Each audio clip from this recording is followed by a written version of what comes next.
চাওক মুখ্যমন্ত্ৰীক মই উৰাজাহাজত দিল্লীৰ পৰা আহোঁতে লগ পোৱাটো সঁচা আৰু এইটো মই আগতো আপোনালোকক সংবাদ মাধ্যমৰ আগত এই কথাটো কৈছিলোঁ যে মই মুখ্যমন্ত্ৰীক উৰাজাহাজত লগ পাইছোঁ। আপোনালোককো মই কৈছোঁ আগতে, লখিমপুৰৰ মিটিং এখনতো কৈছোঁ আৰু APCC মিডিয়া ডিপাৰ্টমেণ্টৰ মিটিঙতো মই এই কথাটো তেওঁলোকক কৈছিলোঁ। আৰু মুখ্যমন্ত্ৰীয়ে যিটো কথা মোক কৈছোঁ বুলি কৈছে এইটো ওলালে ক'ৰ পৰা?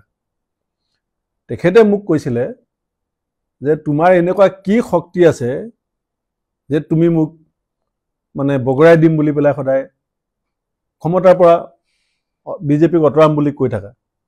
তেতিয়া মই তেখেতক কৈছিলোঁ যে আপোনাৰ বিৰুদ্ধে ৰাইজৰ যিটো ক্ষোভ আছে সেইটো আমি ভোটলৈ পৰ্যবেক্ষিত কৰিম আৰু আপোনাক ক্ষমতাৰ পৰা অতৰাম। তেতিয়া তেখেতে মোক কৈছিলে যে তুমি এপ্ৰিল মে মাহত তোমাৰ নিজৰ চকীখনেই নাথাকিব, গতিকে তুমি মোক কেনেকৈ অতৰাবা?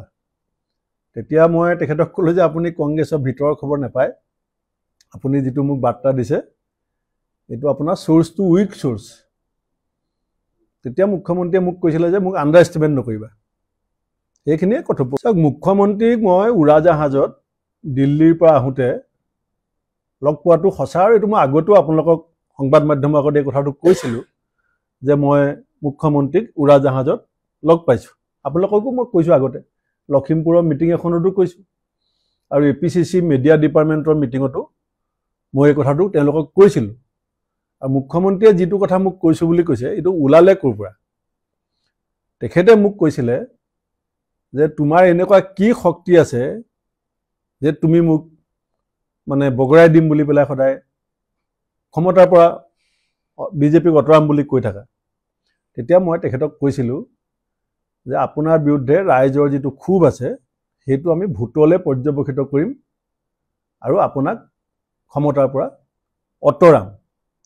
তেতিয়া তেখেতে মোক কৈছিলে যে তুমি এপ্ৰিল মে মাহত তোমাৰ নিজৰ চকীখনেই নাথাকিব, গতিকে তুমি মোক কেনেকৈ অতৰাবা? তেতিয়া মই তেখেতক ক'লোঁ যে আপুনি কংগ্ৰেছৰ ভিতৰৰ খবৰ নাপায়, আপুনি যিটো মোক বাৰ্তা দিছে এইটো আপোনাৰ চ'ৰ্চটো উইক চ'ৰ্চ। তেতিয়া মুখ্যমন্ত্ৰীয়ে মোক কৈছিলে যে মোক আণ্ডাৰ এষ্টিমেট নকৰিবা। সেইখিনিয়ে কথোপকথন। চাওক মুখ্যমন্ত্ৰীক মই উৰাজাহাজত দিল্লীৰ পৰা আহোঁতে লগ পোৱাটো সঁচা আৰু এইটো মই আগতো আপোনালোকক সংবাদ মাধ্যমৰ আগত এই কথাটো কৈছিলোঁ যে মই মুখ্যমন্ত্ৰীক উৰাজাহাজত লগ পাইছোঁ। আপোনালোককো মই কৈছোঁ আগতে, লখিমপুৰৰ মিটিং এখনতো কৈছোঁ আৰু APCC মিডিয়া ডিপাৰ্টমেণ্টৰ মিটিঙতো মই এই কথাটো তেওঁলোকক কৈছিলোঁ। আৰু মুখ্যমন্ত্ৰীয়ে যিটো কথা মোক কৈছোঁ বুলি কৈছে এইটো ওলালে ক'ৰ পৰা? তেখেতে মোক কৈছিলে যে তোমাৰ এনেকুৱা কি শক্তি আছে যে তুমি মোক মানে বগৰাই দিম বুলি পেলাই সদায় ক্ষমতাৰ পৰা বিজেপিক অতৰাম বুলি কৈ থাকা। তেতিয়া মই তেখেতক কৈছিলোঁ যে আপোনাৰ বিৰুদ্ধে ৰাইজৰ যিটো ক্ষোভ আছে সেইটো আমি ভোটলৈ পৰ্যবেক্ষিত কৰিম আৰু আপোনাক ক্ষমতাৰ পৰা অতৰাম। তেতিয়া তেখেতে মোক কৈছিলে যে তুমি এপ্ৰিল মে মাহত তোমাৰ নিজৰ চকীখনেই নাথাকিব, গতিকে তুমি মোক কেনেকৈ অতৰাবা?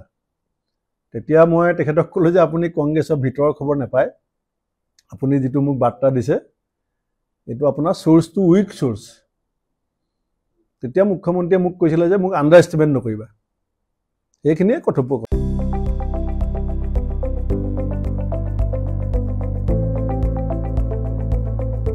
NB নিউজ, সহজ সৰল ভাষাত নৱভাৰতৰ কথা।